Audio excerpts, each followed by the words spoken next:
They said a blind grandmother bought the $10 cabin no one in town wanted. What the neighbors eventually discovered would unravel a secret that had been buried for nearly 20 years. It all started on my 18th birthday. For most people, that day is about cake and keys to a car.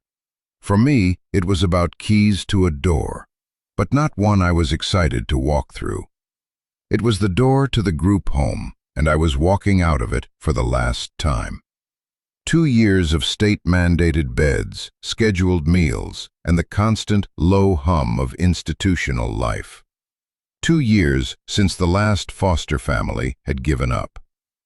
18 meant I was officially aged out, free, and completely, terrifyingly alone.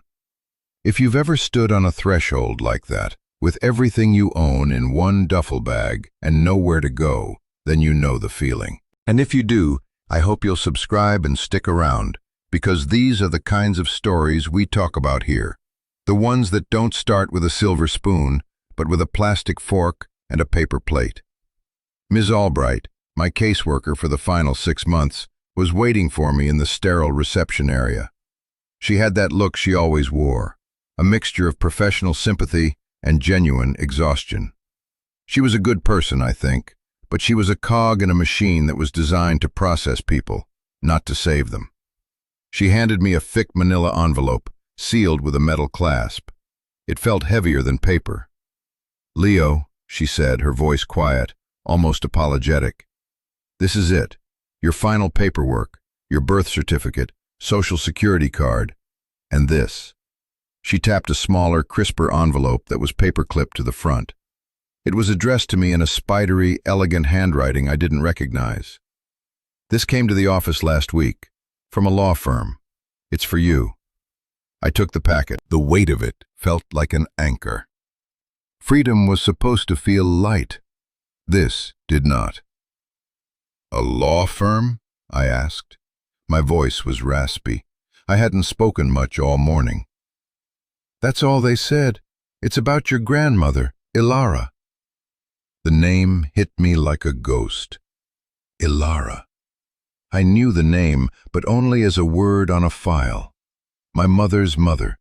The woman who had supposedly given me up after my parents died when I was an infant. The woman I had been taught to resent. The source of the story that had defined my life. I was the boy whose family didn't want him. "My grandmother is dead," I said, the words flat and cold. It was a fact I'd known for years. "She passed away 3 months ago," Ms. Albright confirmed gently. "This is from her estate, I suppose." She gave a small, sad smile. "Don't get your hopes up, Leo. The lawyer was very clear. It's not a windfall." I didn't have any hopes to get up. I just wanted to get out of there. I thanked her, turned, and walked out into the gray, drizzling November morning. I didn't look back. There was nothing to look back at.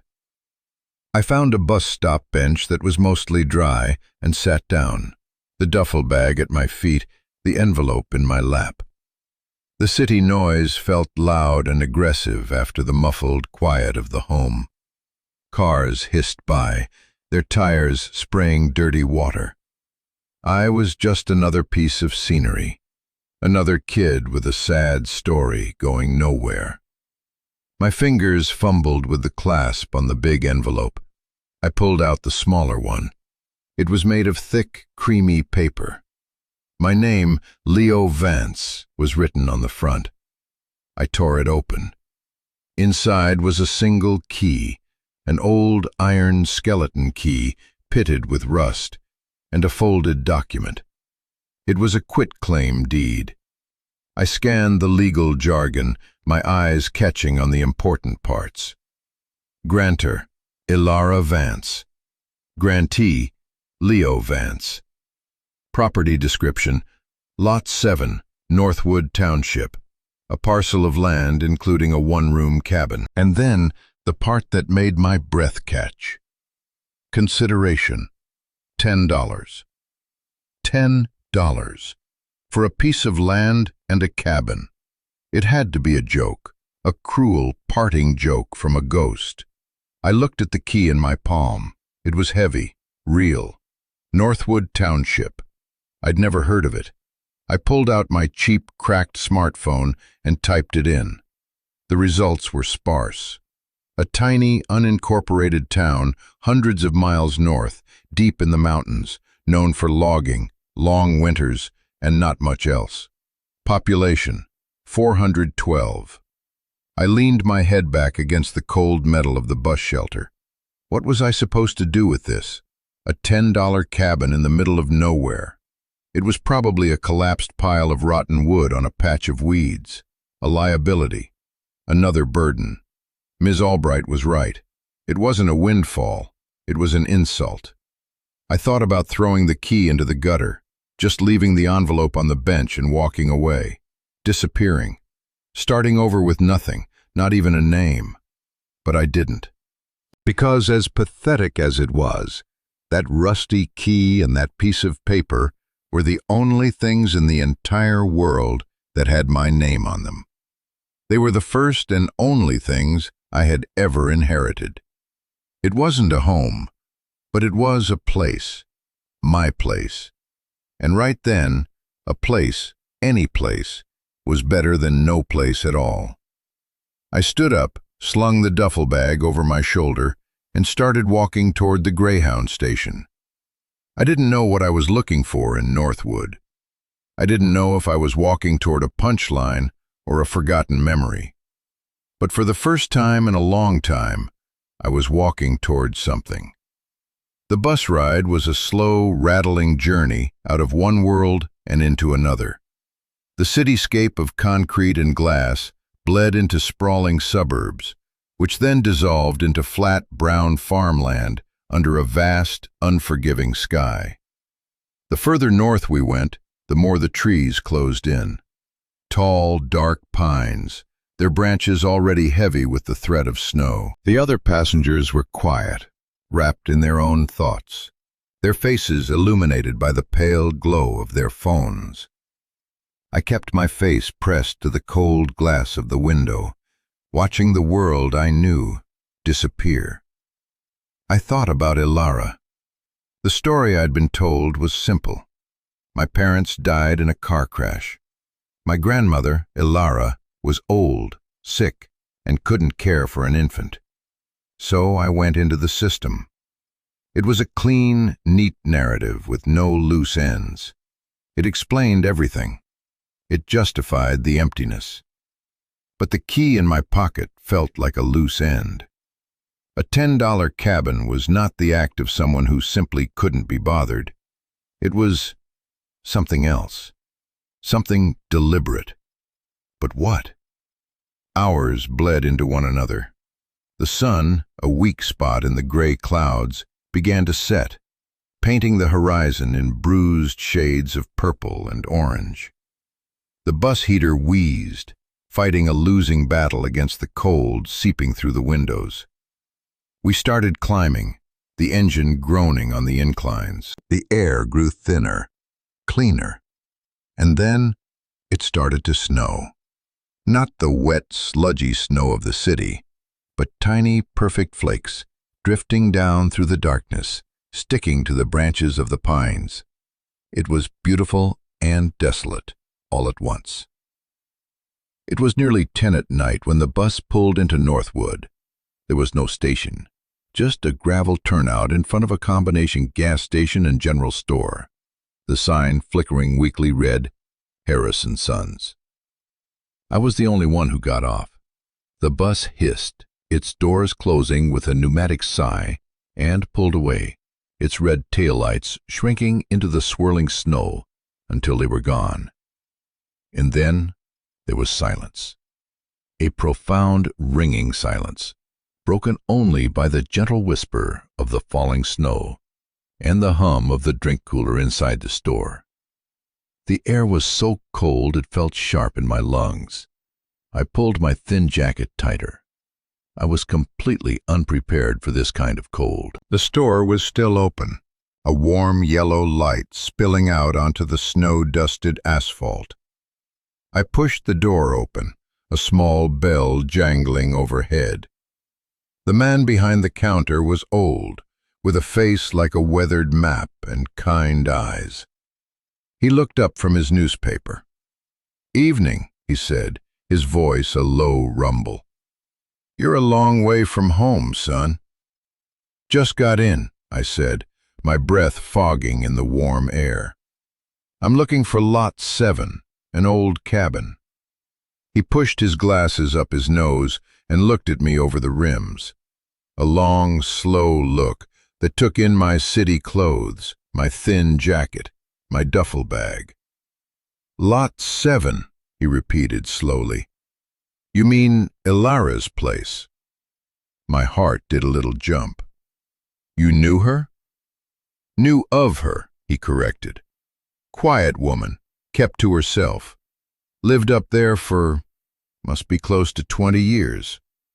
People around here mostly left her be." He paused. "You family?" "Her grandson," I said. The words felt strange on my tongue.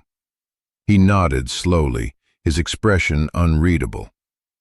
"Well, it's a mile up the old logging road, just past the bridge. You can't miss it. But it's been empty a few months, and the power's been off for years." He looked at my jacket again. "You got a place to stay tonight? There's a motel a few miles back down the highway." I shook my head. My entire worldly wealth was $112 tucked into my sock. A motel wasn't an option. "I'll be fine," I lied. He didn't look convinced. He just sighed. "Well, the road's not plowed. Be careful." I bought a bottle of water and a cheap flashlight. As I was leaving, he called out, "Son, that cabin, it's not much. Don't expect a palace." "I'm not," I said, and I meant it. The walk was harder than I imagined. The snow was only a few inches deep, but it was enough to soak through my worn-out sneakers within minutes. My feet were numb. The flashlight beam cut a weak, wobbling circle in the immense darkness. The woods on either side of the road were a wall of black. The only sound, the crunch of my own footsteps and the whisper of the snow. It felt like I was the only person on the planet. After what felt like an eternity, I saw it. A rickety wooden bridge over a frozen creek. And just beyond it, half hidden by a stand of birches, was the cabin. Mr. Harris was right. It wasn't much. It was tiny, barely more than a shack, its roof sagging under the weight of past winters. The windows were dark, gaping holes. A crooked stone chimney listed to one side. It looked less like a home and more like something the forest was in the process of swallowing whole. My hope, a tiny, flickering flame, sputtered and died. This was it. This was my inheritance, a ruin. I stood there in the falling snow, a wave of despair washing over me so cold and so total that it was worse than the frozen air. This was a mistake, a long, expensive, freezing mistake. I should have thrown the key in the gutter, but my feet were frozen. I had nowhere else to go. Turning back wasn't an option. So I pushed through the knee-deep snowdrift piled against the front of the cabin and made my way to the door. It was made of thick, weathered planks. The iron keyhole was dark and forbidding. I took a deep breath, the cold air stinging my throat, and pushed the rusty key into the lock. It resisted. For a moment, I thought it wouldn't turn. It felt like the final rejection. Then, with a groan of protest and a loud, scraping clunk, the lock turned. The sound echoed in the silent woods. I put my shoulder to the door and shoved. It swung inward into a wall of absolute, suffocating blackness. A smell rolled out to meet me. The smell of cold stone, damp wood, and years of stillness. The smell of a tomb. I stepped across the threshold, shining my weak flashlight beam into the darkness. the light caught on a million dancing dust motes, suspended in the frigid air like tiny stars. The cabin was a single room. On the left, a stone fireplace, its hearth filled with old ashes. In the center, a simple wooden table and 2 chairs. On the right, a narrow bed with a thin, bare mattress. A few shelves on the wall held a handful of dusty books and some tin cans. That was it. The sum total of a life. My grandmother's life. It was colder inside than it was out. The chill seemed to radiate from the very stones of the foundation.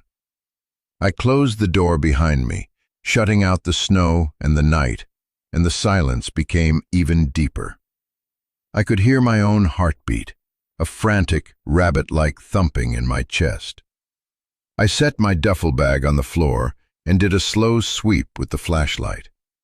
The place was clean but stark. Not abandoned in a hurry, but tidied, prepared, as if someone knew they were leaving and wouldn't be coming back. There was no food, no personal effects, no pictures, no clothes. Just the barest essentials for survival. Who could live like this? For 20 years, my resentment toward Ilara, the dull ache I'd carried my whole life, sharpened into a new, confusing pity. What kind of life had she lived here, all alone? My light fell on the table. In the center, placed exactly parallel to the edges, was a small rectangular wooden box. It was made of a dark polished wood, maybe cedar, with no visible lock. It looked out of place, too fine and deliberate for the rustic poverty of the rest of the cabin. It was the only object in the entire room that didn't seem purely functional. It was an object of intent. I walked over and ran my fingers over the smooth, cool wood. It was sealed shut. I tried to pry the lid with my fingernails, but it wouldn't budge. I shook it. Nothing rattled. It was as if it were carved from a single block. I shone the flashlight all around it, looking for a seam, a button, a trick. Nothing. It was just a simple, beautiful, impenetrable box. And I knew, with a certainty that settled deep in my bones, that this was the reason I was here. The cabin wasn't the inheritance. The box was. The $10 deed, the rusty key. They were just the first 2 steps in a puzzle I didn't know I was supposed to solve.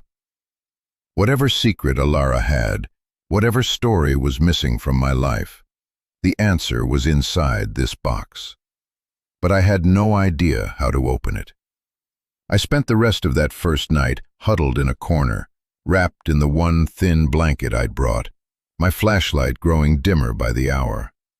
The cold was a physical presence, a weight that pressed down on me. Sleep was impossible. Every creak of the old cabin, every sigh of the wind outside, made me jump. I was on edge, my mind racing. What was in the box? Why go to all this trouble? Why give me a puzzle instead of a home? Morning came slowly, a gradual lightening of the world from black to a soft, uniform gray. The snow had stopped. I looked out the grimy window. The world was covered in a thick, pristine blanket of white. The silence was absolute. It was beautiful, but it felt alien, like the surface of another planet. My first priority was survival. I was cold, hungry, and my phone had died overnight. I needed to get back to the store, to get supplies, to figure out my next move. But I couldn't leave the box. I couldn't shake the feeling that it was too important to be left alone. I tucked it carefully into my duffel bag, the smooth wood a strange comfort against the worn canvas. The walk back to Harris & Sons was easier in the daylight. The snow was deep, but the world was bright. When I pushed the door open, the bell jangling, Mr. Harris was in the same spot, reading the same newspaper. He looked up. Survived the night, I see, he said, a flicker of something. Surprise? Respect? In his eyes. Barely, I admitted. Is there a place I can charge my phone? He pointed to an outlet behind a display of fishing lures. Help yourself. While my phone charged, I bought what I could afford. A cheap wool blanket, thick socks, a box of matches, a propane canister for the small camp stove I had, and enough canned soup and crackers to last a few days. As I paid, I tried to be casual. Mr. Harris, you said you knew of my grandmother. What was she like? He bagged my items slowly, deliberately. Like I said, quiet, private. Some folks around here thought she was strange. Lived up there with no electricity, no car. Once a month, she'd walk into town, rain or shine, to pick up her groceries. Paid with cash. Never said much more than she had to. He paused, his eyes distant. But she was tough. You got to be, to live like that up here. And she was blind. The words hung in the air. Blind? I repeated, my voice barely a whisper. He nodded. Not all the way, I don't think. Not at first, but the last 10 years or so. Yeah. Wore dark glasses. Used a cane to walk the road. People would offer her rides, but she'd never take them. Said she knew the way by heart. Blind. The word rearranged everything in my head. The neat, sparse cabin, the lack of personal items, the life of isolation. It wasn't eccentricity, it was necessity. And the resentment I'd harbored for so long, the story of the grandmother who didn't want me, crumbled into dust. She hadn't abandoned me because she was cruel. She was a blind woman living in a shack in the middle of the woods. She couldn't have raised a child. She hadn't given me away. She had saved me from a life of impossible hardship. I felt a wave of shame so profound it made me dizzy. All those years, I had been angry at the wrong person. I had been angry at a victim. I paid for my things, my hands shaking slightly. I had to get back to the cabin. I had to open that box. Back in the frigid silence of the room, the new information swirled in my mind.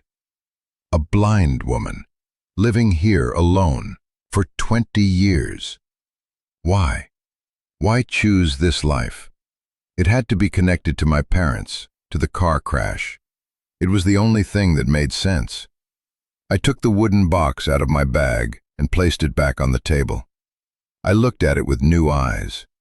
It wasn't just a puzzle. It was a message. A message from a woman who couldn't write one in any conventional way. I ran my hands over it again, more carefully this time. I wasn't just looking for a lock, I was feeling for one. My fingers traced every edge, every corner, every plane of the smooth wood. I was trying to think like she would have. How do you make a lock for someone who navigates the world by touch? My fingers slid along the bottom, and there, in the center, I felt it. Not a button, not a switch, but a tiny, almost imperceptible indentation, no bigger than a pinprick. I pressed it. Nothing happened. I pressed it harder. Still nothing. Frustrated, I ran my thumb over it again. It wasn't just an indent. There was a texture to it, a pattern. I closed my eyes, trying to block out everything but the sensation under my fingertip. It was a series of raised dots. Braille. My heart hammered against my ribs. Of course, it was so obvious, so brilliant. I didn't know Braille. I opened my newly charged phone, my fingers clumsy with cold and excitement, and searched for a Braille alphabet chart. I found one and started the painstaking process of matching the dots. 1 dot, top left corner, an A. 2 dots, one above the other, a B. I carefully traced the pattern on the box again. It was a single word, 6 letters. Fund. Found. I stared at the box. Was it a password? A command? I said the word out loud. Found. The sound was swallowed by the silence. Nothing happened. I pressed the letters in sequence. Fund. Still nothing. I was missing something. The word wasn't the key, it was a clue. Found. My eyes scanned the bare cabin. What could be found here? There was nothing. Just a table, chairs, a bed, a fireplace. The fireplace. The heart of the cabin. The one place that provided warmth, life. I walked over to the cold hearth, my boots crunching on the dusty stone. The fireplace was made of rough, dark river stones, mortared together. It was solid, ancient-looking. I ran my hands over the stones, feeling their cold, gritty texture. I shone my flashlight into the firebox. It was deep, black with soot. A few charred logs lay on the iron grate. It was just a fireplace. I was about to turn away, disappointed, when my light caught on something. A single stone on the back wall of the firebox. It was different from the others. While the rest were rounded, dark, and rough, this one was paler, almost gray, and had a flatter, squarer shape. It looked newer, less weathered by fire and time. I reached in, my fingers getting covered in soot. I pushed on the stone. It didn't move. I pulled. Nothing. I felt around its edges. The mortar seemed weaker here, more crumbly. I went to my duffel bag and pulled out the one tool I owned, a multi-tool with a flimsy pair of pliers and a small flathead screwdriver. I used the screwdriver head to chip away at the mortar. It came away easily, falling in gray dust onto the ashes. After a few minutes of work, I had cleared the top edge of the stone. I wedged the screwdriver in and pried. The stone shifted with a grating sound. I worked it back and forth, my muscles straining until it was loose enough to pull out. It was heavy. Behind it was a dark, rectangular cavity, just big enough to fit the wooden box. But the cavity was empty. My stomach dropped. I was wrong. Someone had been here before me. Someone had already found it. All this way, all this hope, for nothing. I slumped back on my heels, defeated. And then I saw it. Tucked into the very back of the dark space, almost invisible, was not a box, but a small, folded piece of oilcloth, and taped to it a tiny brass key. The key to the wooden box. My hands were shaking so badly I could barely pick it up. This was her genius. The Braille word, found, wasn't for the box. It was for the key. She had hidden the key in the most foundational part of the cabin. She had made me find it. I scrambled back to the table, my heart a wild drum in my chest. I looked at the box again. On one of the short sides, so small I had missed it a dozen times, was a keyhole, disguised as part of the grain of the wood. I slid the tiny brass key into the lock. It fit perfectly. With a soft, satisfying click, the lid popped open. The air that rose from the box was fragrant with the scent of cedar and old paper. Inside, nestled on a bed of faded velvet, was a stack of envelopes, tied together with a simple piece of twine. And on top of the stack, a single, unsealed letter. The handwriting was the same spidery script from the envelope Ms. Albright had given me. But it was shakier here, the lines wavering.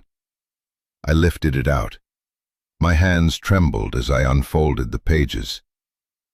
"My dearest Leo," it began, "if you are reading this, then you are smarter than I even hoped.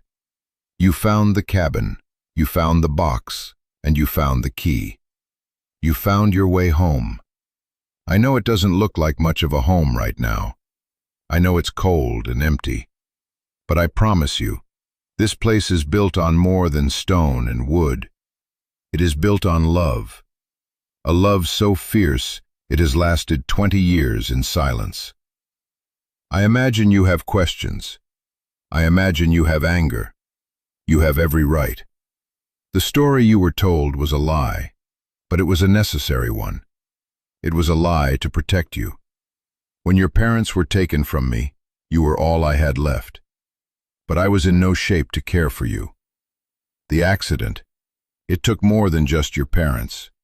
It took my sight. Slowly, painfully, over the course of a year, the world went from bright to dim to dark.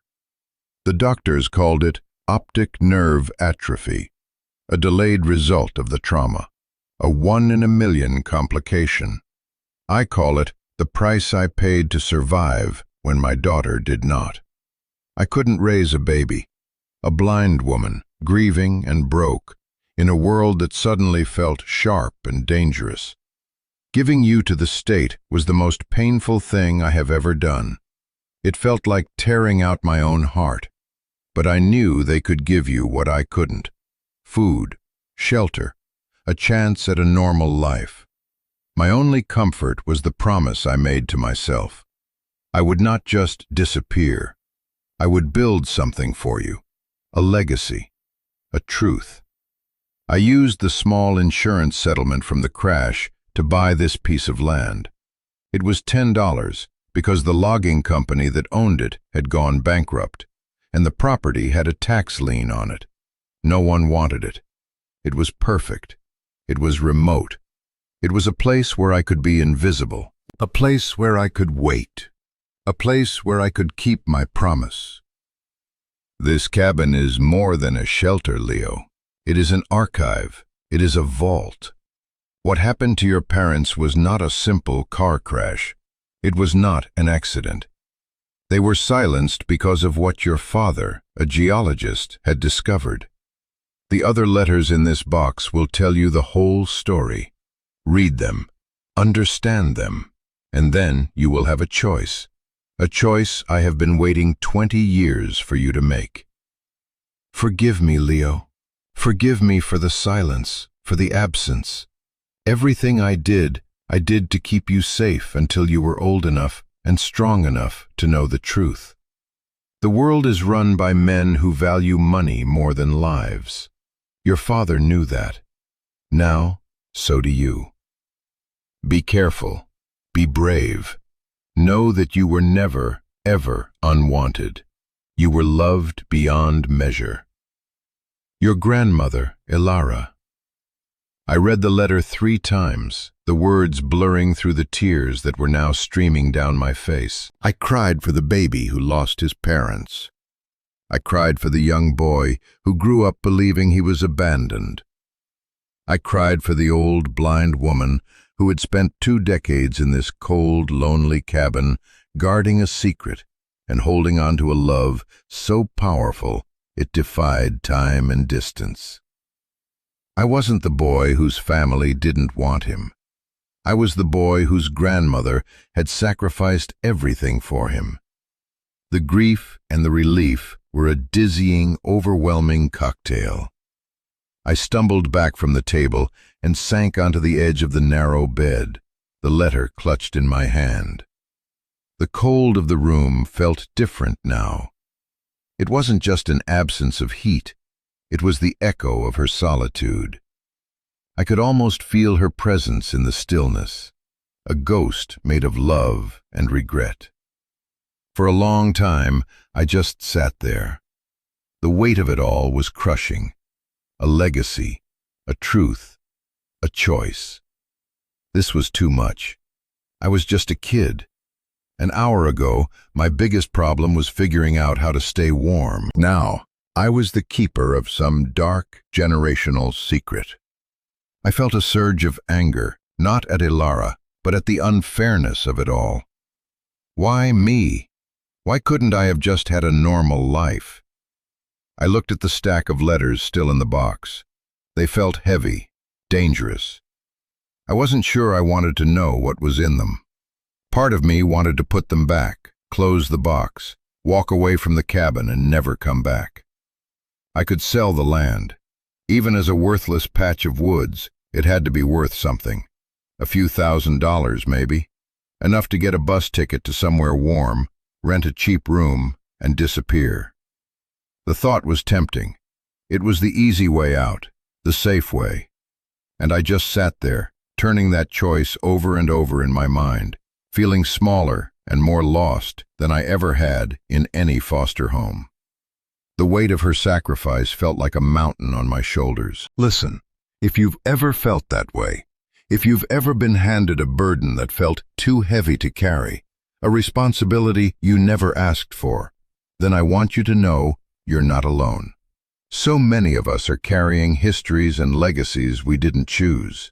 If this story is resonating with you, if you feel that weight, do me a favor and hit that subscribe button and turn on notifications. This channel is a community for people who understand that the heaviest things we carry are often invisible. Your story matters here, and I promise you, this wasn't the end of my story. It was just the beginning of the real fight. Now, let's get back to it. I took a few deep, shuddering breaths, the cold air calming the panic in my chest. Walking away wasn't an option, not really. It would be a betrayal of everything Alara had endured.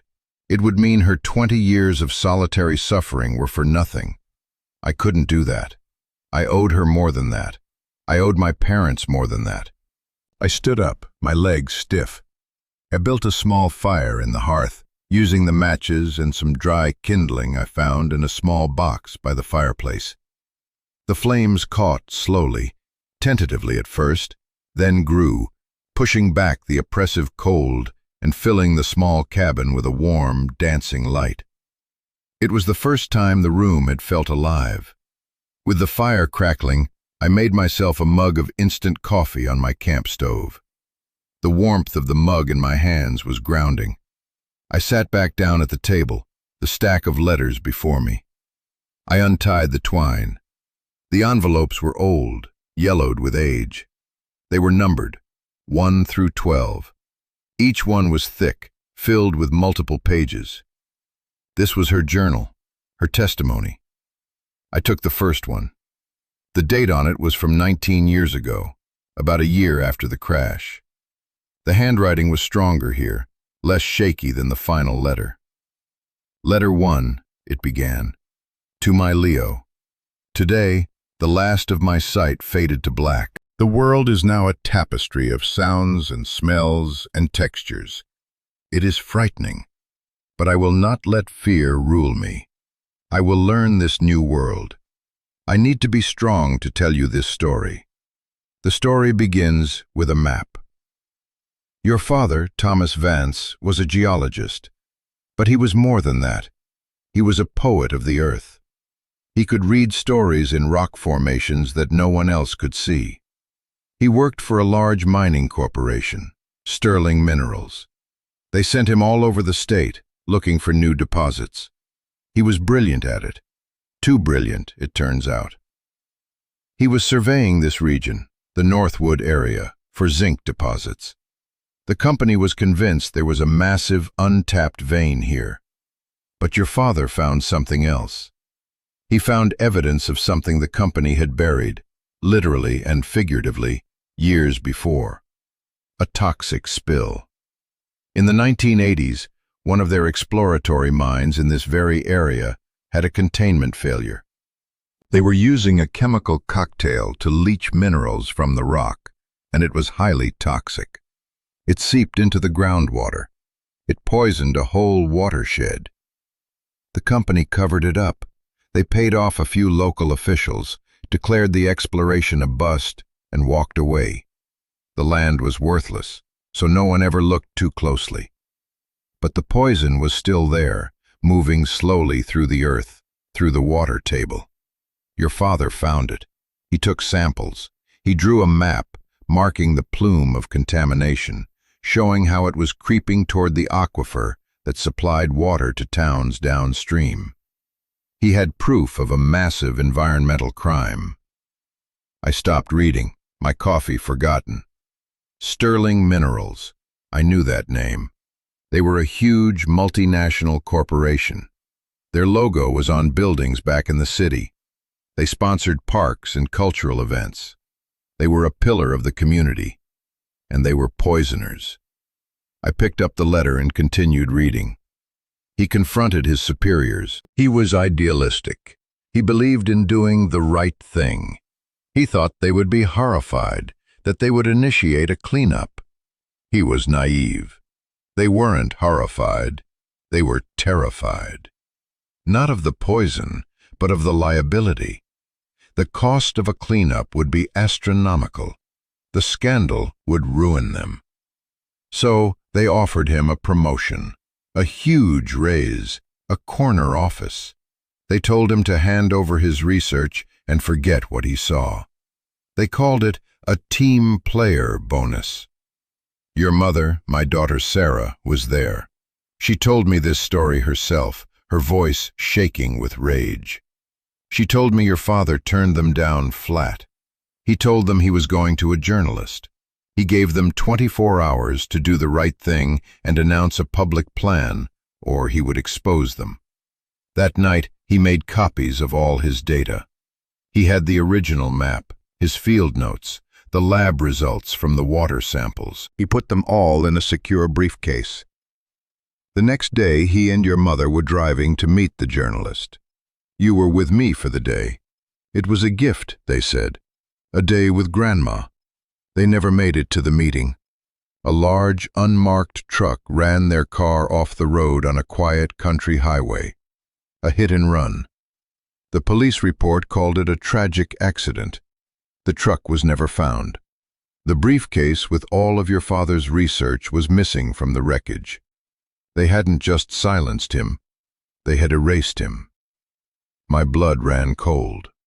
It wasn't an accident. It was an execution. My parents were murdered, and the story I'd been told my whole life wasn't just a lie to protect me. It was a cover-up. A corporate conspiracy that had stolen my entire family. The cabin, the woods, the silence, it all snapped into focus.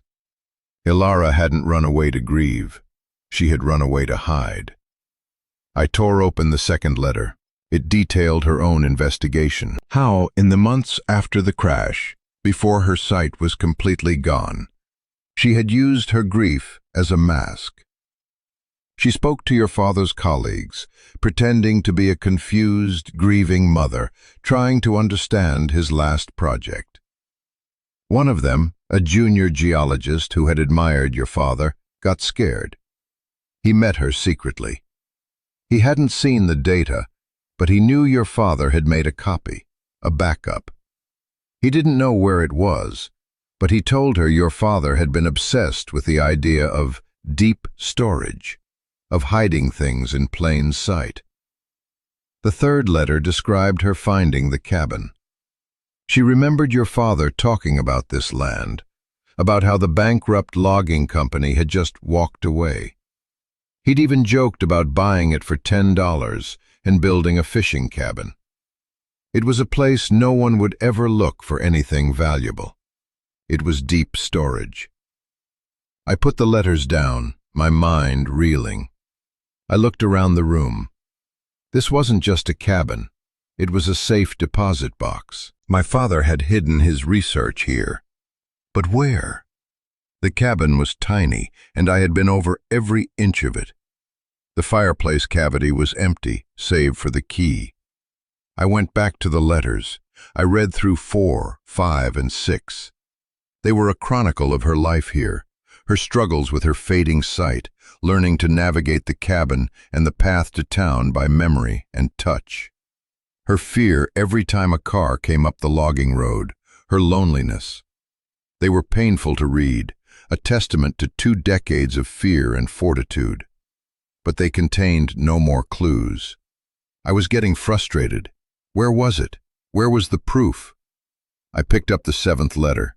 The handwriting was noticeably worse, the letters larger and less certain. She must have been almost completely blind by this point. Leo, it said, if you have read this far, you know the crime. But you do not yet have the weapon. Your father was clever. He knew they would search for papers, for disks, for anything that looked like data, so he hid it where they would never think to look. He didn't hide the evidence in the cabin. He hid the evidence as the cabin. I read the line again. He hid the evidence as the cabin. It didn't make sense. I looked around the room, at the log walls, the floorboards, the stone fireplace. What did it mean? I kept reading. Before he bought the land, your father came here one last time. He wasn't just scouting. He was building. He was a geologist. He knew stone. He knew foundations. Remember what I said in my first letter, my love. This place is built on more than stone and wood. The foundation of this family is stronger than it looks. The foundation. The word echoed from her first letter. I had thought it was a clue to the key in the fireplace. But it was more than that. I grabbed my flashlight and went back to the hearth.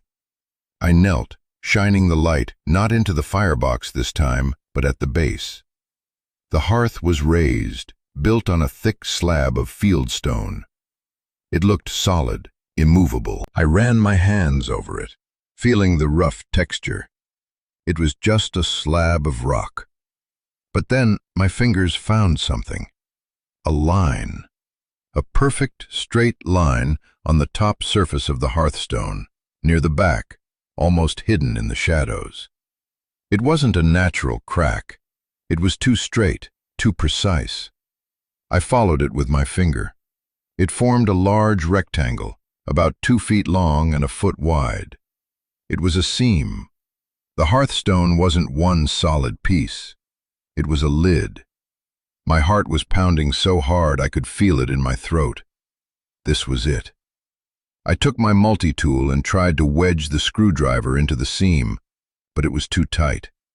I needed leverage. I looked around the room. By the fireplace was a set of old, rusty tools for managing the fire. A poker, a small shovel, and a pair of tongs. The poker was long and made of solid iron. It was perfect. I wedged the tip of the poker into the seam and pushed down with all my weight. For a moment, nothing happened. The iron bar bent slightly under the strain. I repositioned it, found a better angle, and threw my entire body into it. There was a low groan, a grating sound of stone on stone, and the slab moved. Just a fraction of an inch, but it moved. Adrenaline surged through me. I worked the poker, levering the slab up bit by bit. It was incredibly heavy. Sweat poured down my face despite the cold. Finally, I had it raised enough to get my fingers underneath. With a final, desperate heave, I lifted the stone lid and tilted it back. It settled against the front of the fireplace with a heavy thud. I shone my flashlight into the cavity beneath. It wasn't a dirt hole. It was a chamber, lined with metal. It was a fireproof safe sunk into the foundation of the cabin itself. And inside, sitting in the center of the metal box, was a briefcase. An old leather briefcase, its brass latches tarnished but intact. My father's briefcase. I reached in with trembling hands and lifted it out. It was heavy. I set it on the floor in front of the fire and undid the latches. They sprang open with a crisp, metallic click. I lifted the lid. The contents were perfectly preserved. On top was a large, hand-drawn map, folded into a neat square. I unfolded it carefully. It was a detailed topographical map of the Northwood region. A large, amoeba-like shape was shaded in red, showing the toxic plume. Dozens of handwritten notes filled the margins, with dates, chemical readings, and projected paths of contamination. Below the map were stacks of paper, lab reports from an independent testing facility, copies of internal sterling minerals memos, and a detailed, typed timeline of the cover-up, naming names and dates. It was everything. The weapon, as Alara had called it. The truth, sealed in stone for 20 years. And at the very bottom of the briefcase, there was something else. A small 5x7 photograph in a simple wooden frame. It was a picture of a young, smiling couple, their arms around each other. The man had kind eyes and a familiar chin. The woman was beautiful, her head tilted back in a laugh. My parents. And in her arms, she was holding a baby, wrapped in a blue blanket. Me. I picked up the photograph, my thumb tracing the outline of my mother's face. It was the first time I had ever truly seen them, not as names in a file, but as real people, young, happy, in love, a family, my family. And in that moment, sitting on the dusty floor of a cold cabin in the middle of nowhere, surrounded by evidence of a corporate crime and the ghost of my grandmother's love, I didn't feel like an orphan anymore. I felt like a son. I spent the next 2 days in a blur. I read every document in that briefcase. I memorized the map. I learned the names of the executives who had covered up the spill, the ones who had, in effect, signed my parents' death warrant. The anger I felt was a clean, white-hot flame. It burned away the last of my fear and self-pity. I knew what I had to do. Alara had given me a choice, but it wasn't really a choice at all. There was only one path. On the 3rd day, as I was packing the documents carefully back into the briefcase, I heard it. A sound I hadn't heard since I arrived.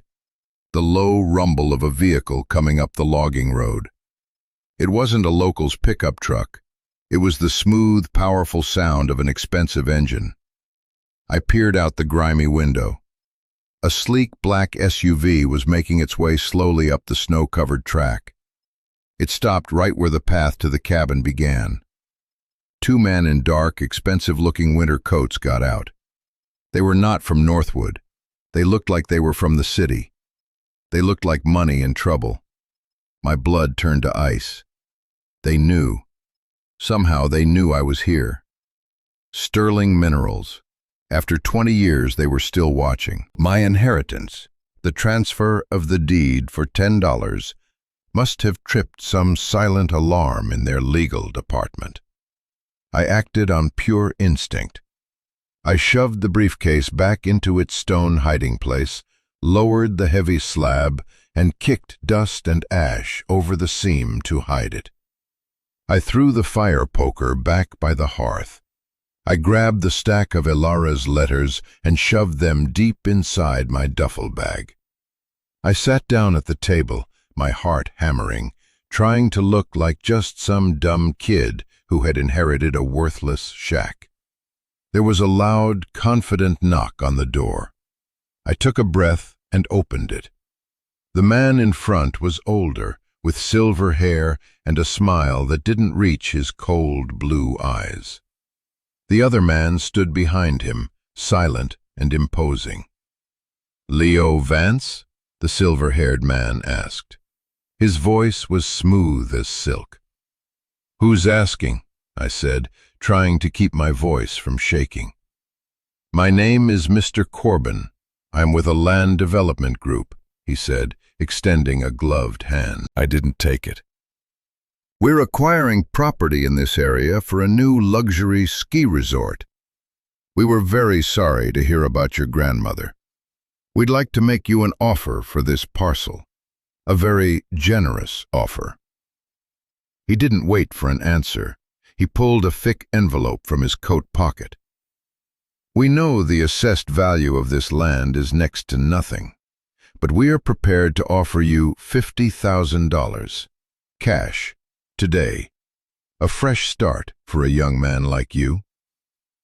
$50,000. The number hung in the air, glittering and seductive. It was more money than I had ever imagined holding. It was a ticket out, a new life, everything I had dreamed of on that bus station bench. All I had to do was take it. All I had to do was let them bulldoze this cabin, bury the foundation, and erase the truth forever. It was the easy way out, served up on a silver platter. I looked past him, at the silent, snow-covered woods. I thought of Elara, alone in the dark, her hands tracing the word found. I thought of my father's map, his brave, naive stand for what was right. I thought of the picture of my parents, smiling, with no idea how little time they had left. The choice was so clear it was painful. There was the life I could have, and the life I had to live. I looked Mr. Corbin straight in the eye. "The land's not for sale," I said. His smile tightened just a fraction. "Mr. Vance, perhaps you don't understand. This is a very generous one-time offer. A property like this, it's a burden. The taxes, the upkeep, $50,000 could change your life." "You're right," I said. My voice was steady now. The fear was gone, replaced by something hard and solid. "It's a burden, but it's my burden. Now, if you don't mind, you're on private property." He stared at me for a long moment, his eyes searching my face. He was reassessing me. I wasn't just some dumb kid anymore. I was a problem. He gave a small, tight nod. "As you wish," he said, his voice losing its silken edge. "The offer stands, for now." He and his silent partner turned and walked back to their SUV. As they drove away, I knew this wasn't over. This was a declaration of war. They would be back, but next time, I would be ready. That night, I didn't sleep. I sat by the fire, Elara's last letter in my hand. It was letter 12. I had saved it. I opened it now. "My dearest Leo," it read, "if you have found the briefcase, and if you have been visited by the men in suits, then you have made your choice. You have chosen the harder right over the easier wrong. You have your father's courage. I knew you would. Now, I have one last gift for you, a name. Her name is Anya Sharma. She is an investigative journalist, the one your father was supposed to meet all those years ago. She never forgot him. She never stopped wondering what happened to his story. She is old now, like me, but she is still a fighter. Her number is at the bottom of this page. Trust her. Trust no one else. Your fight is just beginning, but you are not alone. You have the truth on your side, and you have us, your family, watching over you. Make them answer for what they did. Make them remember our names. Live a good life, my brave boy. Live a life worthy of the love we hold for you." The next morning, I walked the mile into town. I went to Harrison Sons, bought a disposable burner phone with cash, and went back out into the cold. I stood by the old bridge, the frozen creek silent below me, and dialed the number. An older woman's voice, sharp and intelligent, answered on the second ring. "Anya Sharma." "My name is Leo Vance," I said, my voice thick with emotion. "My father was Thomas Vance. I think you were supposed to meet him 20 years ago. I have what he was bringing you." There was a sharp intake of breath on the other end of the line. A long silence. Then her voice, soft with disbelief and a fierce, buried hope. "Where are you, son?" she asked. "I'll be there tomorrow." The aftermath was a whirlwind. Anya Sharma was as good as her word. She arrived in a beat-up Subaru, her eyes bright and fierce. I showed her everything. The cabin, the hidden safe, the briefcase. We spent a day going over the documents. She treated them with a reverence that made me feel, for the first time, the true power of what I held. Her story, when it broke, was an earthquake. It was front-page news, not just locally, but nationally. The Northwood Poison, they called it. The story of sterling minerals, the cover-up, and the geologist who was murdered to hide it. The stock plummeted. Federal investigators swarmed the company. The executives whose names were in my father's notes were indicted. The lies, so carefully constructed for 2 decades, fell apart in a matter of weeks. The town of Northwood changed, too. The story of Elara, the strange, blind woman in the woods, was retold. She wasn't a weird recluse anymore. She was a local hero, a quiet guardian. People started leaving things on my doorstep: firewood, cans of soup, a new, warm coat. Mr. Harris from the store stopped by one afternoon. He didn't say much. He just handed me a thermos of hot coffee and said, "Your grandmother would be proud of you, son." The black SUV never came back. Instead, lawyers came. Sterling Minerals, under new leadership and facing ruin, wanted to settle. They offered me a sum of money that was so large it felt like a number from a different reality. Enough to fix the cabin 1,000 times over. Enough to live a life of comfort forever. But it was never about the money. I worked with Anya and a team of pro bono environmental lawyers. Most of the settlement money went into a trust to fund the complete cleanup of the Northwood watershed, and another trust to fund legal aid for whistleblowers and their families. I kept enough to live on, enough to pay the back taxes on the cabin, enough to run a new power line up the logging road and get the lights turned on for the first time in 20 years, enough to fix the roof and buy a new bed. I stayed. The cabin, once a symbol of loneliness and despair, became my home. I cleared the paths, planted a small garden in the spring. I learned the names of the trees and the birds. The silence that had once been so terrifying now felt peaceful. It was filled with the presence of my family. My inheritance wasn't a $10 cabin or a briefcase full of documents. It wasn't even the settlement money. My real inheritance was a choice. A chance to finish the story my parents started. A chance to honor the sacrifice my grandmother made. It was the knowledge that a home isn't about 4 walls and a roof. It's about the truth you're willing to defend and the love you're willing to fight for. It's about finding out who you are and choosing to be that person, no matter the cost. And that's a lesson that I carry with me every single day. What this story taught me, what I hope it shows you, is that the most valuable things are never the things with a price tag. The greatest legacies are the invisible ones: courage, integrity, love.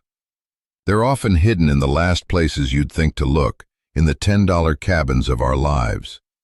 So I want to ask you, what's the most valuable thing you've ever inherited that had nothing to do with money? Let me know in the comments below. I read every single one, and I believe our stories are how we build a community that understands what truly matters. Thank you for listening, and please, subscribe for more stories about finding extraordinary meaning in ordinary lives. You are not alone on this journey.